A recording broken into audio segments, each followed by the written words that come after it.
LWO1 WeatherNet. Liftoff conditions looking pretty good. ESTS is ready for launch. Ignition. Liftoff. Falcon 9 has cleared the tower.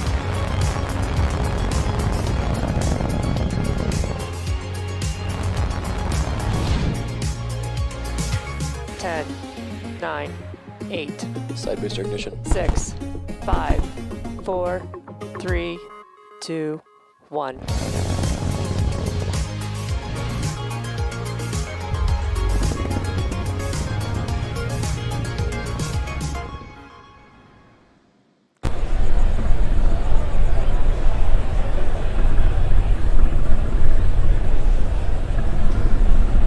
Stage 2 lock float is closed out.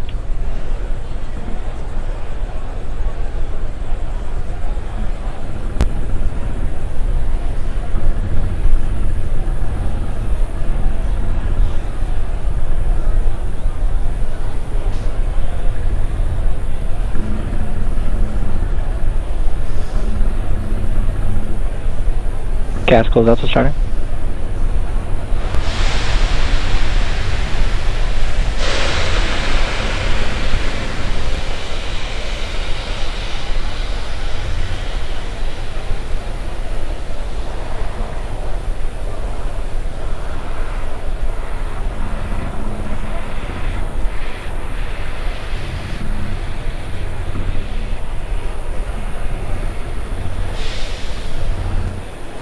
Falcon 9's in startup.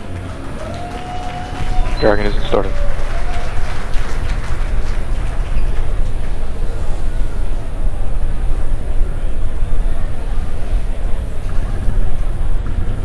Go for launch.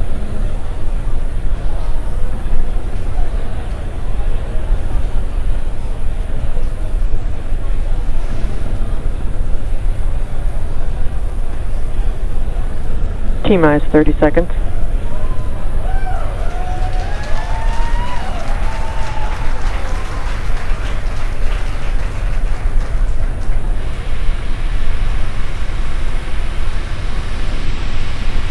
T-minus 15 seconds. 10, 9, 8, 7, 6, 5, 4, 3, 2, 1, 0.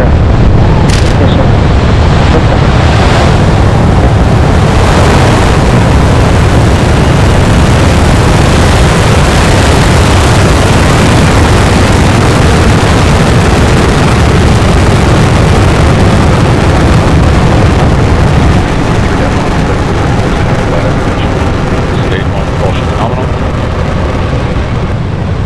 Vehicle is pitching downrange.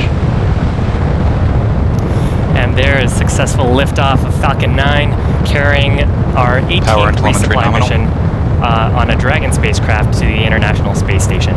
Now we're currently in what we call the throttle bucket, and that's because in about 30 seconds we have an event called maximum dynamic pressure, or max Q.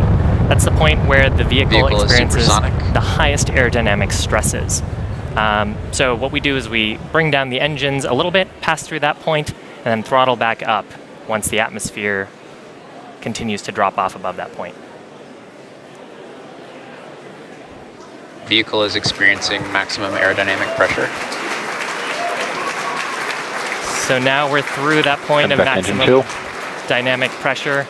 Now coming up are a series of rapid events, main engine cutoff, then stage separation, followed by second engine start of the second stage's Merlin vacuum engine, and then the first stage is going to conduct a boost back burn, followed by a Dragon nose cone deploy. Now, main engine cutoff, or MECO, is where all 9 Merlin 1D engines on the first stage will shut down. Followed shortly after that is stage separation, and then a few seconds later, the Merlin vacuum engine on the second stage will ignite to boost Dragon into low Earth orbit. In fact, during ascent, you heard the call out for engine chill-in of that Merlin vacuum engine. So again, coming up in about 10 seconds, MECO, stage separation, second engine start, and then stage 1 boost back burn.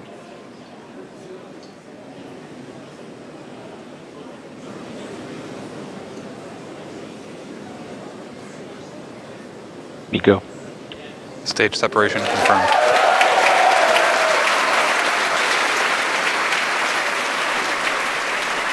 And back ignition.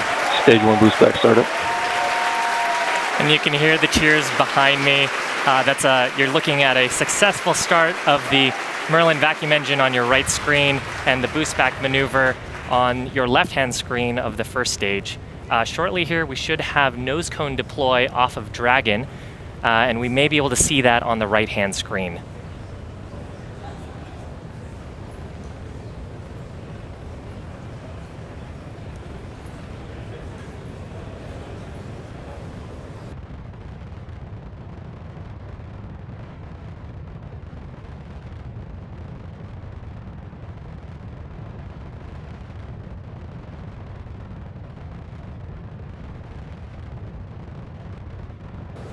And there goes the nose cone on that right-hand screen.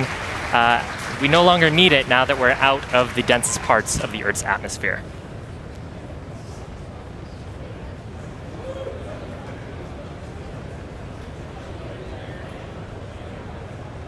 Stage 1 boost back shutdown. Both vehicles are following nominal trajectories. So in order to make its way back to landing zone 1, the Falcon 9's first stage is going to execute a series of 3 burns. The first of which is the boost back burn. We've just seen that shut Acquisition down. of signal Bermuda. It's meant to slow the rocket down and orient it for re-entry. It also helps Falcon 9 laterally return to the landing zone. Liftoff was only a few minutes ago, but we traveled a significant distance horizontally that we want to recoup. Shortly after that first burn initiated, you see some of our titanium grid fins. There's 4 of them. They're located near the top of the first stage. They're deployed at this time and help guide the rocket during descent once the atmosphere is thicker. Now, following that boost back burn, our second burn is executed. It's our entry burn. It's coming up in about 2.5 minutes. It helps the vehicle slow itself down before hitting the dense part of the atmosphere. Failing to perform this burn would put unnecessary strain on the Falcon 9. And lastly, our third burn, the landing burn, happens just before touchdown and takes the booster down softly to land, and our 4 landing legs also deploy during this final burn. For those of you just joining, it's T plus 4 minutes, 55 seconds, and you can see our second stage on its way to drop off Dragon to its targeted orbit on the way to the International Space Station, and on the left-hand side here you see our Falcon 9 first stage on its way to Cape Canaveral, Florida, landing zone 1 for successful landing. Our first stage had an on-time launch at 6:01 p.m. Eastern Standard Time just a few minutes ago. Nominal trajectories. We had a nominal ascent and ideal stage separation. We've just performed the first of 3 burns of the first stage, the boost back burn, and we're a little more than a minute away from that second burn, the entry burn. And so you see the second stage's engine is still burning bright, but on the first stage we've used most of our fuel during liftoff, and we only have so much RP1 and liquid oxygen to make those 3 burns. So instead of firing all 9 Merlin 1D engines, we're only going to fire 3 of those for the boost back burn and entry burn, the center Merlin engine and the 2 perimeter engines. We're just about 20 seconds away from that entry burn beginning, and it'll last about 30 seconds all the way to T plus 7 minutes. Stage 1 entry burn startup. We've heard the call out. You can see it visually. Our second entry burn has begun and will last for just a few more seconds.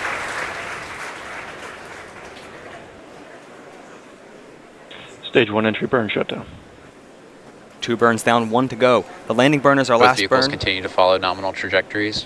It'll occur in about 30 seconds, and it'll last for about 30 seconds all the way until landing. FTS is safed.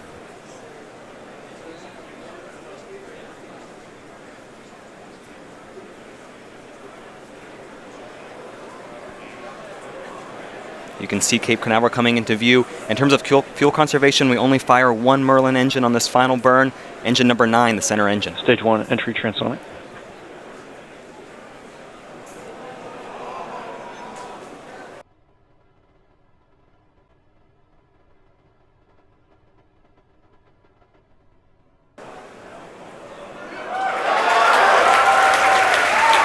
Stage 1 landing bird started. Our landing burn has begun.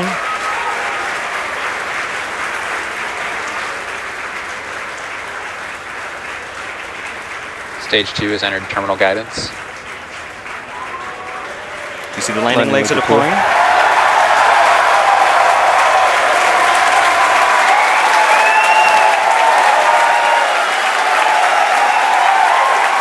Falcon 9 has landed. Landing operators moving procedure 11.100. And the Falcon has landed. Congratulations to everyone here at SpaceX for another successful landing. For those of you keeping score, this is our 44th successful first stage recovery. This is our secondary mission at SpaceX. It's our commitment to vehicle reusability. Back to our primary mission.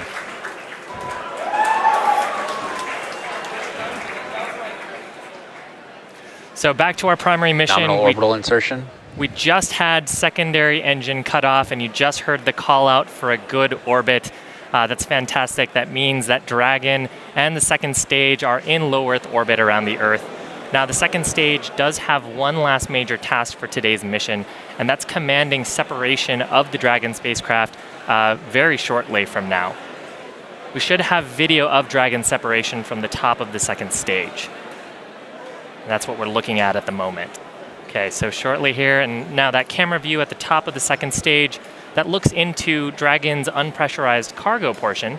There, you can see it. Dragon separation confirmed. Acquisition of signal, Newfoundland. You can hear the cheers this is behind Dragon me. CC on countdown 1. Dragon senses separation. Off Dragon goes Thanks for for the its ride. mission to the International Space Station. The Dragon team doing a little handoff with Falcon there. As mentioned previously, Dragon is carrying tons of cargo to the International Space Station on this mission today. The ISS serves as the world's leading laboratory where cutting-edge research and technology development help enable human and robotic exploration of destinations beyond low Earth orbit, including the Moon and even Mars. In about a minute, we'll have our final milestone that we'll be covering in today's webcast. It's our solar panel deploy. There are 2 solar arrays located on either side of Dragon's trunk, and This is Dragon CC on countdown 1. Dragon's propulsion system has successfully primed, and all thrusters report ready for firing. And over the next couple days on its trip, the next milestone that occurs is opening of the GNC door, the Guidance, Navigation, and Control door. There are various sensitive components that can't be exposed to the atmosphere during liftoff that help navigate and help the Dragon understand where it is on its trip to the space station. That'll occur a couple hours after liftoff. But we are about 15 seconds away from solar array deploy. This is Dragon CC on countdown 1. Dragon is deploying its solar arrays. And we've heard the call out. You see the expansion there. We've successfully begun to deploy our solar panel arrays, which will occur over the next couple minutes. Dragon is now on its way to the International Space Station. That's going to take 2 days Signal Bermuda. to make it to the International Space Station, and over those 2 days, Dragon will perform a series of orbital height adjust maneuvers with its Draco engines, just until it's a few kilometers away from the International Space Station. Once it's there, it will establish a direct communication link with the International Space Station, and then NASA and SpaceX will perform a series of checks to ensure that Dragon is ready to safely approach. Now once we feel confident, we will initiate that slow approach. And there are several checkpoints along the way where we continue to monitor that we can safely get to the International Space Station. Now, when Dragon is about 10 meters away from the space station, we do need a little bit of help from the crew aboard. The astronauts will capture Dragon using the station's robotic Canadarm in a process that's called berthing. Finally, Mission Control in Houston will send commands from the ground for the space station's robotic arm to both rotate and then install Dragon onto the station's Harmony module. Dragon will remain at the space station for about 4 weeks before it will return to Earth with cargo and research. And at this point, we will end our webcast coverage for today's mission. To recap what happened, we had a successful launch of the Falcon 9 at 6:01 p.m. Eastern Time. We had a successful stage separation, a successful 44th landing of our Falcon 9 at Landing Zone 1 at Cape Canaveral, and this is the first time a Dragon capsule is heading for its 3rd trip to the space station. Dragon's arrival, capture, and installation to the ISS will be streamed live on NASA TV starting Saturday, July 27th at 8:30 a.m. Eastern Time. Dragon will spend about 4 weeks, like we mentioned, attached to the space station before returning to Earth with cargo and research to send back. So over the next 2 days, we're going to be posting mission updates on both NASA and SpaceX's social media accounts. So please follow us there if you want to continue to get updates about today's mission. We want to give a big thanks to the Range and the Federal Aviation Administration for their support of today's mission, and a huge thanks to our customer NASA. A big congratulations to them for the 50th anniversary of the moon landing, and thanks for their continued support of SpaceX. Finally, we want to thank all of you, our viewers, for joining us today. And until the next time, we hope you have a great rest of the day.